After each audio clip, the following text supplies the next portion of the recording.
Millions of Americans wage a war against cancer every day, and from chemo to specialized gene therapy, doctors target the disease in many ways. But oftentimes, while the treatments attack the cancer, patients' immune systems are left vulnerable to infections. A study published in the Journal of Oncology analyzed the deaths of more than 150,000 cancer patients.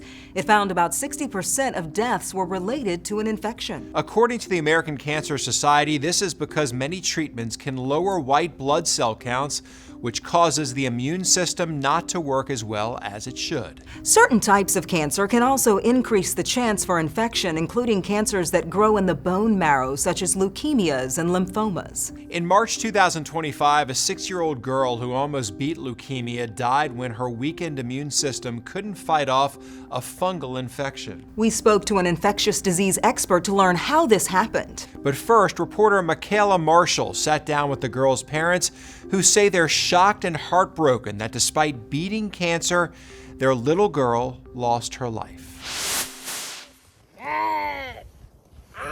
She was very sassy and determined. At just 6 years old, Lola Zimmer was a happy and healthy kindergartner who loved to play with her little sister, Phoebe.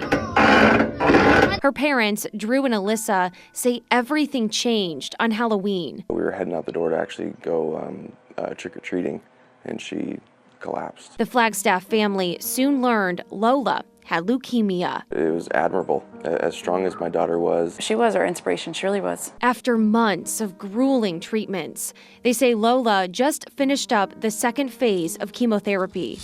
all doctors and us too were very hopeful and optimistic that she would have reached remission.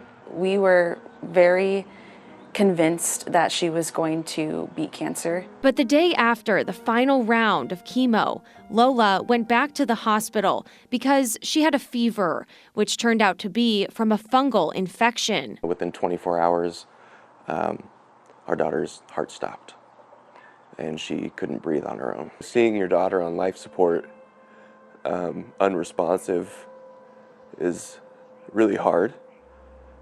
And then having the doctors tell you that the fungal infection that she has is untreatable, and having to say goodbye is, it's traumatic. I get frustrated and angry that she could have beat cancer, but she couldn't have beat a fungal infection. As they begin to process the loss, Drew and Alyssa are finding new meaning in butterflies and cherries.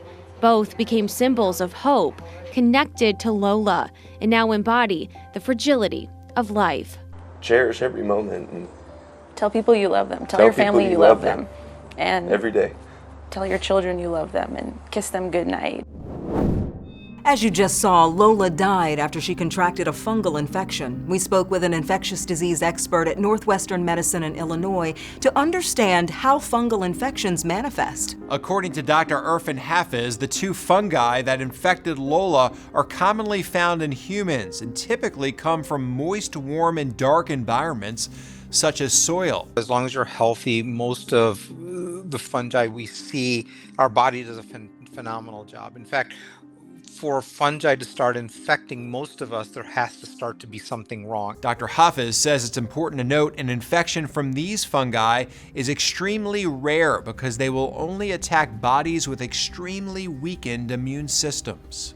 They're profoundly ill to begin with. They're getting some serious chemotherapy, bone marrow transplant, immunosuppressive drugs for major leukemias that have failed, and this has been going on for months to years of treatments. He says many primary care physicians may go their entire careers without seeing a case, and doctors who work in a bone marrow transplant unit treating children with leukemia may see 1 or 2 per year. When it comes to common fungal infections such as athlete's foot or diaper rash, Hafiz says you can eliminate the issue by removing the 3 things that help fungi thrive: heat, darkness, and moisture.